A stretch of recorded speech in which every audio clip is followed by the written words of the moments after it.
Welcome to the Healthcare Security Cast, the podcast dedicated to healthcare security, safety, and emergency management. If you are involved with a healthcare security program or desire to be, this podcast is for you. Join the conversation as we discuss the issues that matter to healthcare security professionals while leveraging the expertise of healthcare security thought leaders and experts in personal development. And now, here's your host, Brian Hamilton.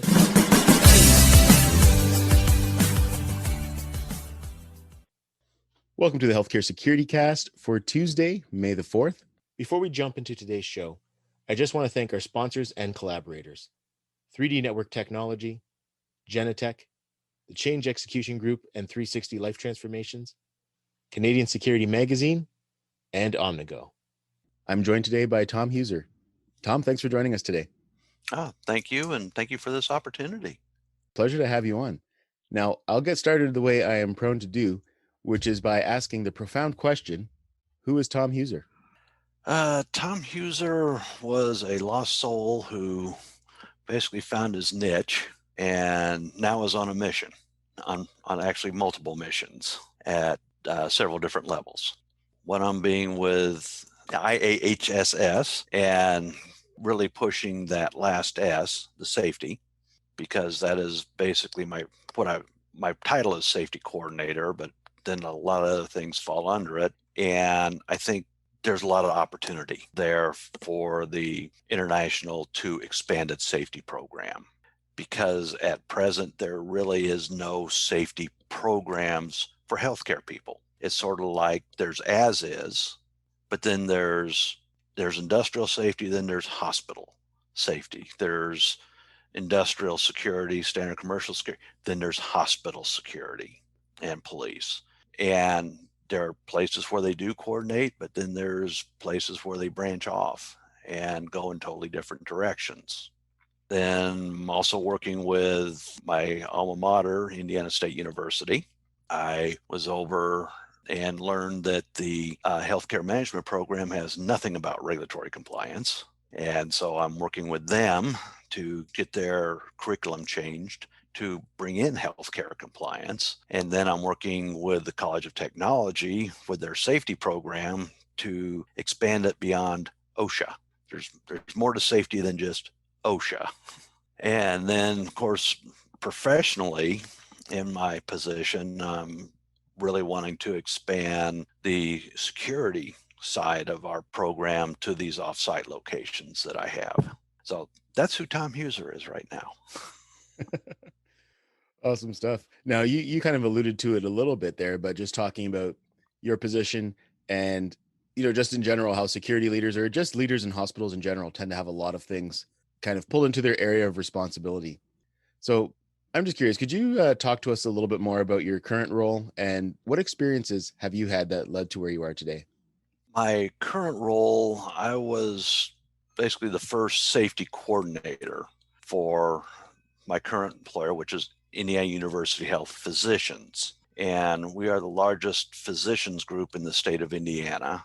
And I currently have 153 practices that are fully staffed by IUHP, going to 155 on Saturday, and more to come as we continue to grow. I started, like I said, as a safety coordinator. Well, then I learned that they didn't have a pharmaceutical waste program. So then I became the hazardous materials and waste coordinator, and they had no emergency management program. So then I became the emergency management coordinator. And as things progressed, security has, needless to say, bubbled up. So now I'm also the security coordinator. So I'm wearing multiple hats. And how I got here, well, basically I have 13 years law enforcement experience. I was in the Air Force. While I was in the Air Force, I was also on a civilian police department off base. Then I was an investigator for the Indiana State Fire Marshal Department. And then I was reserve on Speedway, Indiana Police Department. We're famous for the month of May. Maybe you've heard of it, the Indy 500. I was reserved there for 5 years. And then I was a volunteer fireman for 37 years. And I was also kind of always interested in the emergency management aspect. When I was in the Air Force, I was in, like I said, law enforcement, but I was also involved with emergency management. I was one of the charter members of the base hazardous materials team, which raised a lot of eyebrows, needless to say. When you've got a law enforcement specialist going through aircraft crash fire rescue school. And then my career in healthcare started truly by accident. I left the State Fire Marshal Department. I was looking for a job, and that time St. Vincent was preparing to open their hospital in Carmel, Indiana. This was in 1985, and I was recommended for the position by the head of security at their main hospital in Indianapolis. Okay, security, I'm going to be the security coordinator. I'll do this for a couple of years and then float on to something else. Well, security evolved into safety, life safety, hazardous materials, emergency management. Then the security was kind of removed. Then I continued on with the other roles and just continued to expand it. Then moved down to the main hospital. And after 20 years, I left and went to what is now IU Health, where I was emergency management coordinator and hazardous materials and waste coordinator before coming over to IU Health Physicians. Awesome stuff. Now, today we're going to be focusing largely on offsite locations and, looking at their needs from a security, safety, and regulatory compliance perspective. Now, just for some context, you touched on it a bit, but can you share a little bit about the program and the locations that you're responsible for in your current role? My responsibilities, like I said, emergency management, hazardous materials, waste, safety. The security is one of the most interesting because I have practices in everything from hospital attached medical office buildings, which are covered by hospital police. And probably one of the things that people need to understand, in Indiana in 2014, they passed a state law which allowed hospital security to become police departments. They have to go through the Indiana Law Enforcement Academy. They're accredited law enforcement agencies. So they're actually covered by law enforcement police. Then I have medical office pavilions that are in different locations. Then I have offices that are sitting in the middle of cornfields or in strip centers. And then I have physicians who float around to non-IU Health facilities or staff non-IU Health emergency departments, and we own, IU Health Physicians owns none of our buildings. So we're tenants. And that presents quite an issue into itself because in a lot of areas, in most of the, we're not the sole tenant. And because of that, say, I want to go in and I want security at this building. Well, we have to get permission from the landlord. Now, are they going to pay for it? Or are we going to pay for it? What are we going to be allowed to have? What are we going to be allowed to do? Sometimes, well, we have one medical office building where we do pay for full-time security that one of the practices does at that particular building.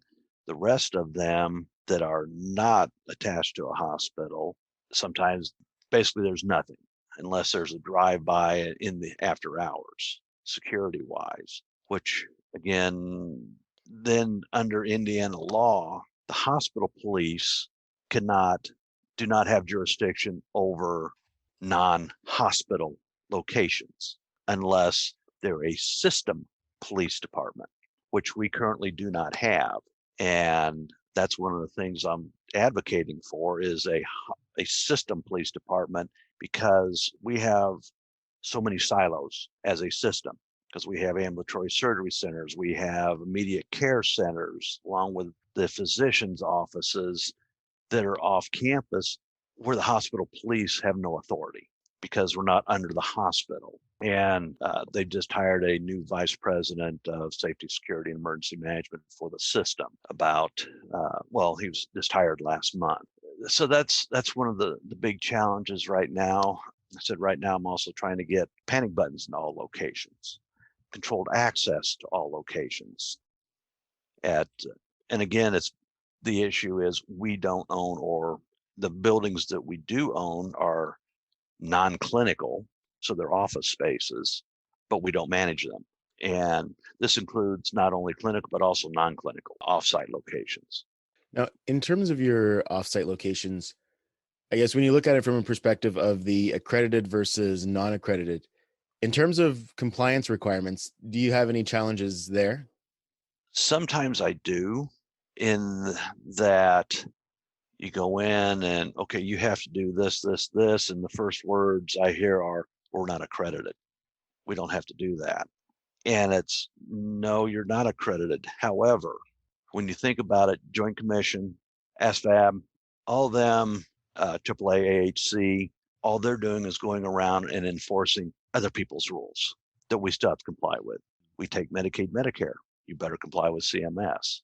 CMS says you're going to comply with OSHA. You're going to comply with National Fire Protection Association. You're going to comply with Drug Enforcement Administration. You're going to comply with Environmental Protection Agency.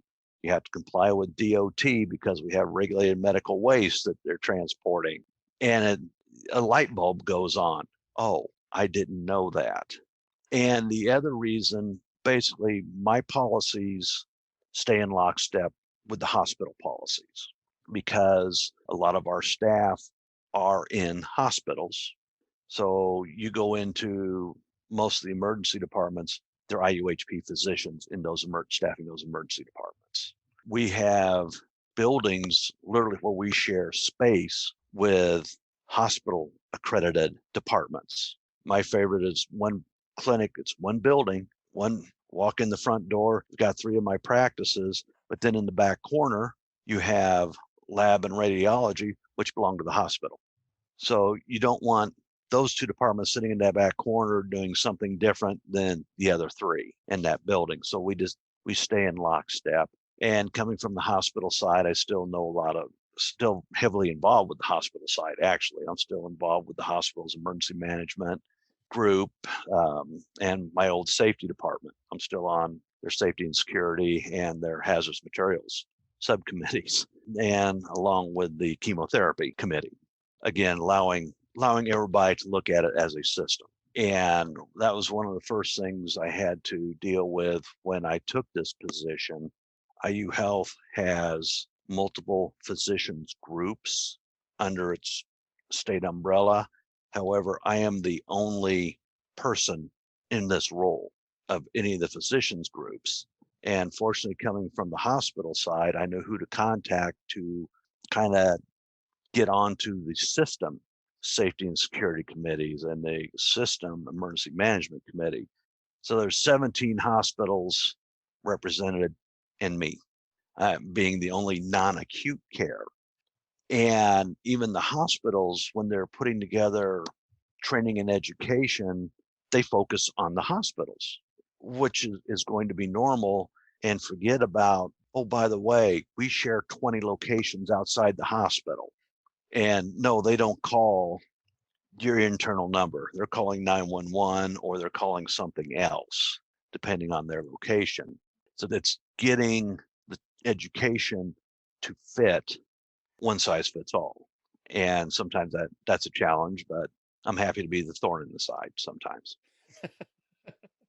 to advocate for these people out there, because I have over 7,000 team members just in my silo. So we have over, probably statewide, well over 10,000 people in offsite locations. The other part of security, I'm sorry to digress a little bit, that's challenging is going back to the physicians that are in locations that are not under my purview. In timeshare, I literally have physicians all over the state in timeshare locations, and get drawn into, okay, this physician at this clinic in this city received threats because they're testifying against the parent of one of their patients. Who do we contact? What do we do?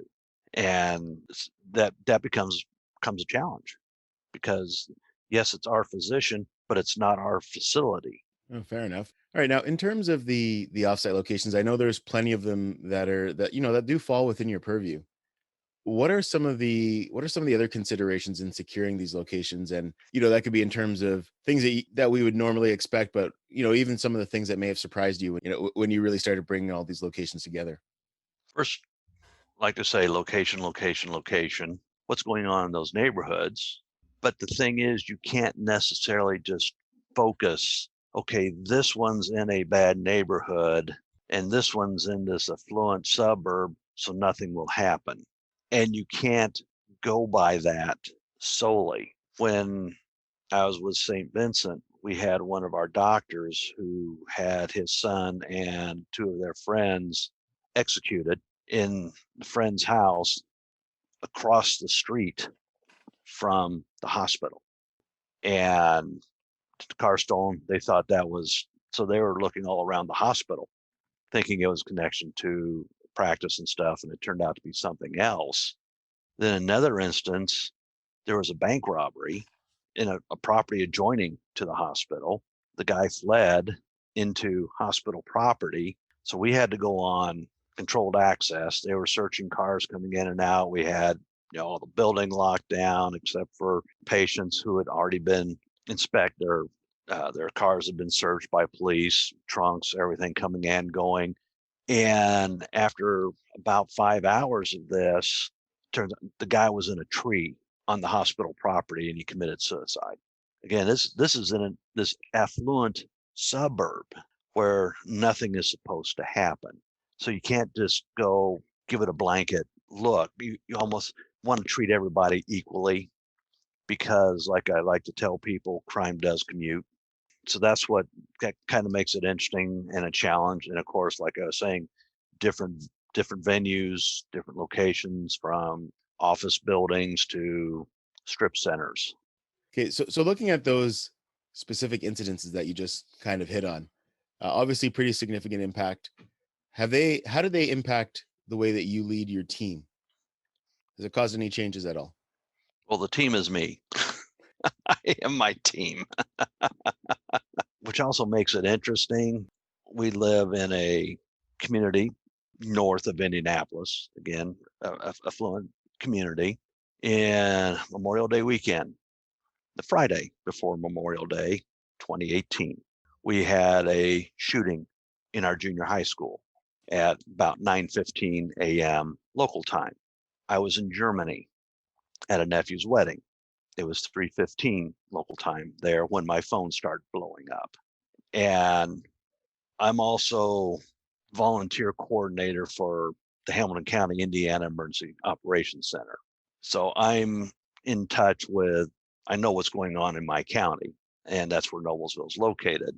The COO's texting me. I'm getting messaging coming from Hamilton County. The two shooting victims were transported to our hospitals, which also brought media, brought all kinds of fun things. Of course, we had staff who had children that were in that school. And so I'm going back and forth from Germany for 3 hours until my phone finally died in time for the wedding reception. So that's one of the challenges, being a team of one. But what has also, I use those as examples that this stuff can happen anywhere. You're not isolated anywhere. Yes, you may think, okay, we don't have a lot of crime. Maybe you don't. However, you don't know who this next person walking through your door is. You don't know where they're from. And you've had people just drive by and get mad and come in and do something stupid. Or we had threats made by the parent of a patient. They started at a hospital, and one hospital, then they went to another hospital, made threats to a peds group at the second hospital, then made an appointment at another peds group. They happened to find out about the threats to the first peds group, so they didn't want anything to do with this person. And they were from a location 45 minutes west of the second hospital. So you can't just say it's not going to happen here. Absolutely. Now, in terms of an emergency management perspective, just looking at things from an emergency management and a regulatory perspective in that sense. And again, because your program is so large, covers a lot of locations, you're in different parts of the state. What are some of the ways that you stay up to date with both the requirements and compliance across multiple locations? So, is part of that just the network you've built, or is it all just you having to be very diligent? And I know being diligent just with the span of what you have responsibility over, I'm sure things could still slip through the cracks. So how do you stay on top of all that? A little bit of the both the aforementioned, the network I've built over the 35 plus years. Like I said, I'm heavily involved with emergency management, and we have what an advantage in Indiana after 9/11. Indiana was divided into 10 response planning districts, and monthly the districts meet. And with the new CMS requirements for emergency management that came into effect in 2018, our group grew from hospitals with about 45 attendees to a group of almost 300, because it went from just hospitals, and we had people from emergency management and county health departments.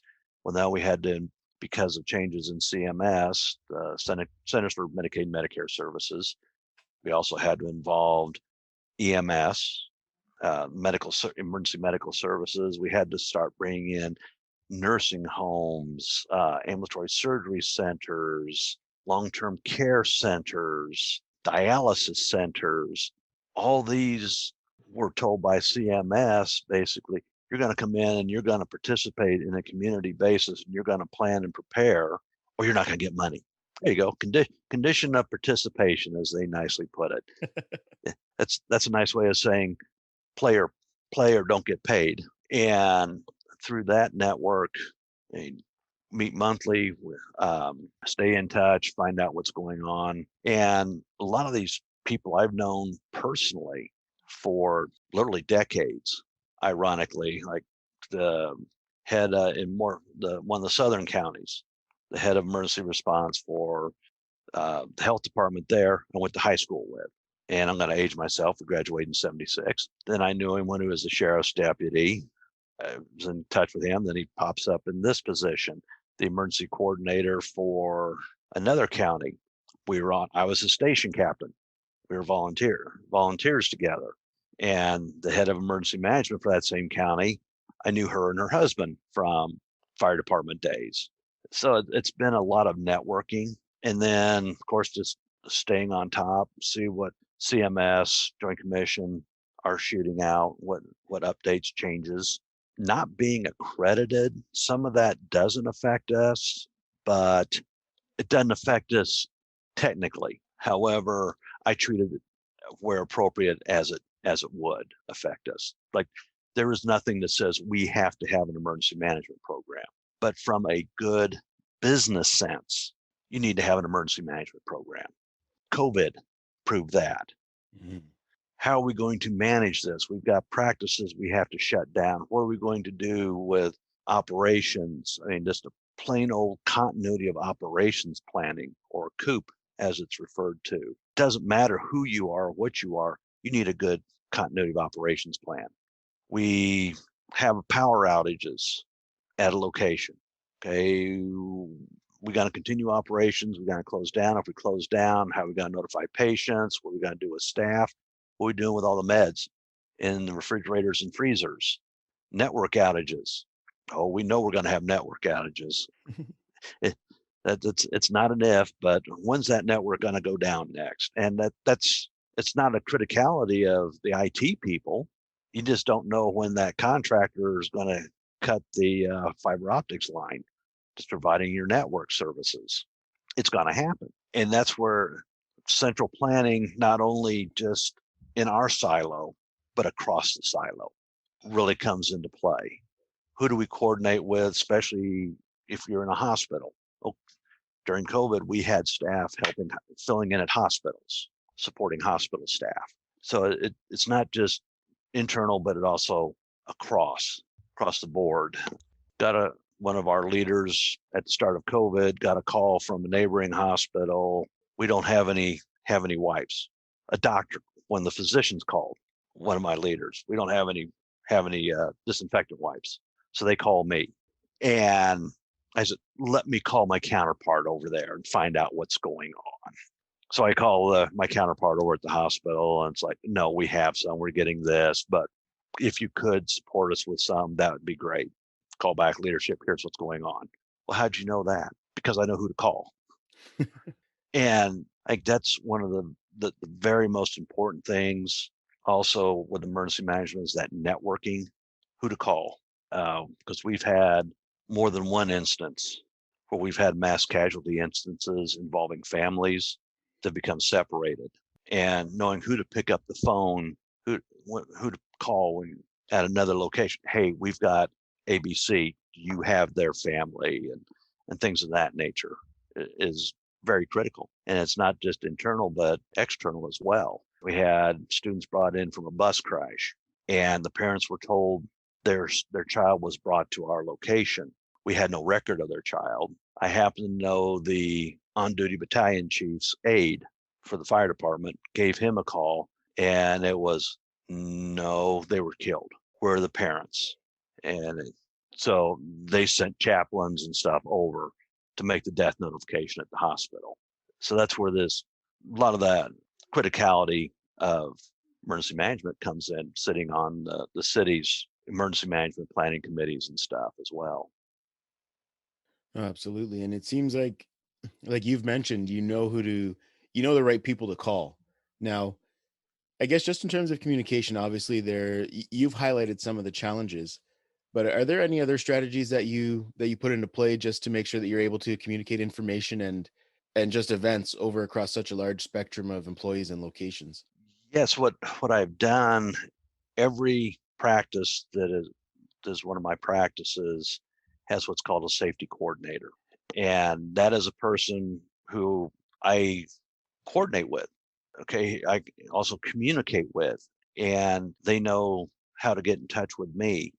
I also give them regular monthly assignments where accredited hospitals have to do staff surveys.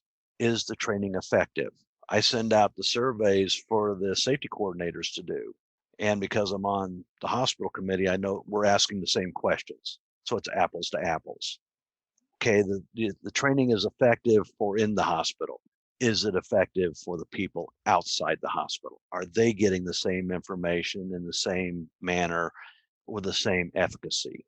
I also have them do semi-annual or annual. If they're non-clinical, they do an annual safety survey.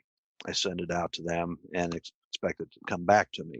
For the clinical locations, they do semi-annual, even though we are technically not required to do that, but I still do that just to maintain. So if somebody comes up, if an incident occurs, hey, how do you know what's going on? Here's my safety coordinator. Here's their surveys. Here's the records of what's going on, because we've had OSHA called a couple times, and it's always nice. Hey, here's what's going on.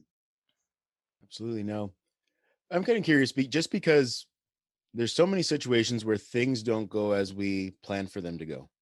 So, it's a bit of a weird question, but I want to ask you, do you have a favorite failure? And what I mean by that is there a situation that you look back where things went wrong or things didn't go as planned that you learned from, and, when you think back, you're glad that it happened, or, you did take some valuable lessons away from it?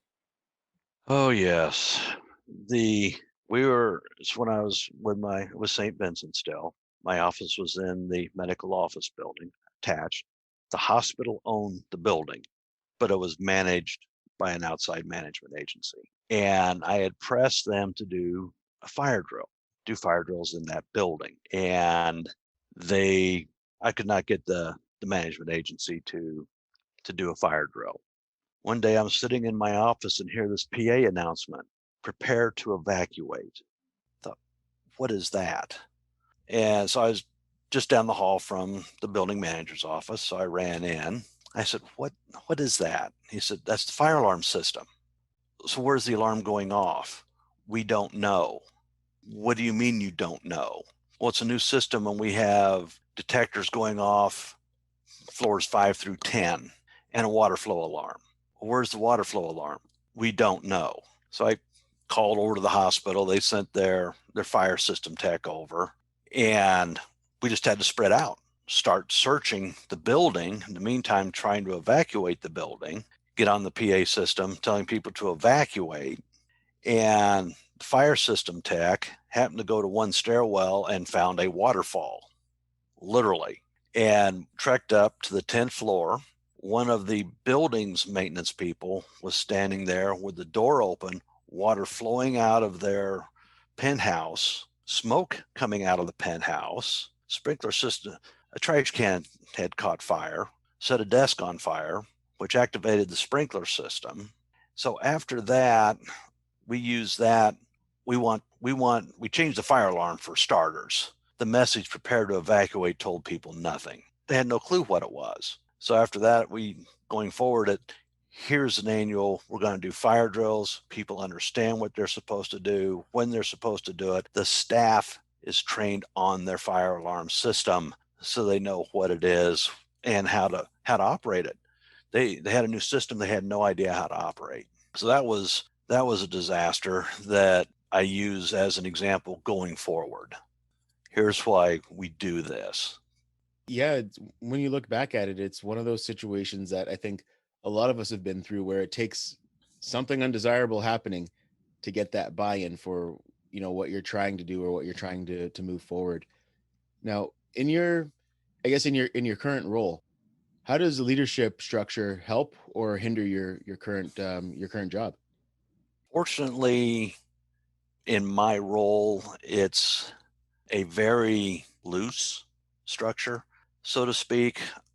I actually report to Director of Quality Safety Risk Management for my everyday job. Now, for emergency management, I report to the Chief Operating Officer. However, we are in such a relationship. Like 2 weeks ago, I get an email from the vice chair of the pediatrics group. We're wanting to boost security for a PEDS location. And leadership feels comfortable contacting me directly and vice versa. I can go to the vice president of operations, Kim, here's what's going on, or write to the COO. And we have that structure, and my director has enough faith in me that I know my job, I know what I'm doing, that when we meet monthly, here's what's going on. It's not like in a formal relationship, well, the vice chair should have gone to the chief medical officer, to my director, to me, then all the way back and forth. And I can tell you my director and the chief medical officer wouldn't have cared. Oh, and we'll throw in the CEO just for good measure. But the vice chair, and I can communicate directly. And that's that way. I mean, I hear directly from office managers from all different levels of staffing and stuff. I mean, I can communicate directly, anybody from somebody sitting in the practices all the way up to the CEO. Have that freedom and flexibility, and vice versa. They can communicate directly with me. No, and that definitely goes a long way. Now, in terms of the offsite locations, how do they fit in your system along with the hospitals? Yeah, that's one of the problems. I said one of the issues is we'd like security to be the same at every location. We want our team members to feel that they are as secure sitting in Strip Center in Muncie, on the south side of Muncie, as they would be sitting in a hospital. And that makes it quite a challenge. And with the new system vice president, trying to figure out how do we do that? Because like I told him, it's not just an IU Health physician's issue. This is a system issue, because we have all these different groups out there with the same expectations. Yes, it may be they call 911 for an emergency, but if they have a patient they're firing and don't feel comfortable, local police aren't going to come out and sit there. or if they have a staff member that they're terminating or have had issues with. Again, local law enforcement isn't going to deal with that, yet we still have to deal with it. We still need them to feel they have the resources to be there. I had that very situation about 2 months ago. Had a practice that was terminating their relationship with a patient who had acted very aggressively towards staff. They wanted security on standby while they had the final patient visit, because in Indiana you have to give them 30 days.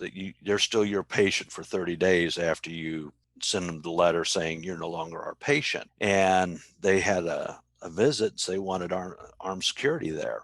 So I had to coordinate. Well, I got a hold of, started with the building management company. Said, yes, we use such and such company. And so they contacted them. And fortunately, they agreed to have off-duty law enforcement through the company come to that location. But at other locations, I've had to coordinate with our contract security. Or in one instance, it was 2 different hospital police departments and private security, because we had a patient terminated at one location, make threats, come down to our main admin office, threaten the COO, and that admin office is under the purview of another hospital police department, and then immediately somehow got an appointment at one of the off-site locations who said, we're not going to see this patient, so we need somebody. So I had to spend a Saturday lining up security for Monday at all 3 locations. Awesome. Now, I know just from this conversation and, the other conversations we've had that, a lot's happened in 35 years throughout your career. So if you could get in a time machine, go back to day 1 on the job, find Tom Huser, have a cup of coffee with him, what would you tell him to prepare for the next 35 years? You're going to be in for a hell of a roller coaster ride. It's basically, like I said, this is just going to be temporary. And then I end up doing this for 35 years. I've written, I probably have 14, 15 books published on healthcare compliance and emergency management compliance, and is like, okay, you're not a failure. You're not going to be a failure because you didn't go into law enforcement, which is where you thought you were going to go. Because I started college as a crim major and was asked to leave with a 1 point something or another GPA. Shoe salesman for 9 months. Nah, didn't fit. So that's when I went in the Air Force. And then on and on. But after that, like I said, it's just been a heck of a roller coaster ride. That's awesome. So I guess it took you a bit of time to find where you belonged, but once you found it, even though you thought it was going to be temporary, it ended up being a great fit. Yes. Yeah, I'm still wondering what I'm going to do when I grow up. Awesome. Now, I know we've covered a lot in this conversation, Tom, but is there anything I haven't asked you that you'd like to discuss? No, not really. I pretty much covered everything. Awesome stuff. Now, okay, so you've written, you talked about the 14 books. What are you working on, and what can we look forward to from you down the road? Like I said, right now, been kind of working with Paul Sarnese, who, interesting, also has his master's is in safety as well as mine. And he agrees that safety is a big opportunity for the IAHSS, for healthcare security or safety, to get into that. And like I said, I'm working with Indiana State University, alma mater, to push and expand. And almost like to see see if there's a partnership between my old safety program and the international push to get more healthcare safety. People thinking not only safety, but when you're sitting in a crim class, nobody thinks about going, into healthcare security. Yet, again, that is such a huge opportunity for people to get into, and it's not just you're not just a security guard, especially like in Indiana where you are a police officer. You go through law enforcement, and it's not a temporary job, but a great career opportunity. I think that's where I'm pushing right now. Just promote the opportunities. One of my favorite examples is we have an area called the Indianapolis suburban region that consists of 5 hospitals. The president is a gentleman by the name of Doug Puckett. I first met Doug in the early 1990s when I walked through his mop water, his newly mopped floor. Literally is how I met Doug. He started in housekeeping, is now president of 5 hospitals. So there's a lot of opportunities out there. It's just getting people to understand that and promote it. Absolutely. Now, do you have a special message for the healthcare security cast community? Ooh, you put me on the spot. It is important to find your niche. Because like I said, I was basically a lost soul. I came into this expecting it to be a temporary couple years, then move on. And basically through expanding my own role and growing myself, I went back to college, have an associate's in fire science and a bachelor's in business, then my master's. I was forced to go back to my master's by my wife. As a yes dear thing. Okay, nothing's been flying at. But the important thing is find your niche, find what you do best and what makes you happy. Because if it's work, then you're not going to be happy. But if it's an avocation, it's something you're truly passionate about, something you want to do, then you'll love your job and you'll end up staying. Oh, awesome advice. Now, I guess the last thing I'll ask is anybody who's been listening to us and would like to connect with you, what is the best way to do so? Probably by email. And my work email is thuser, Huser, at iuhealth.org, or personal is tjhuser, Huser, at yahoo.com. Either one is the best way to get a hold of me. Awesome stuff.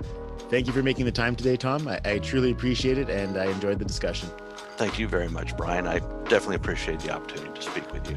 The Healthcare Security Cast is available on Spotify, Apple Music, Amazon Music and Audible, and many other platforms as well. Check out our link tree on your computer or mobile device. And this can be found at linktree/Brian Hamilton.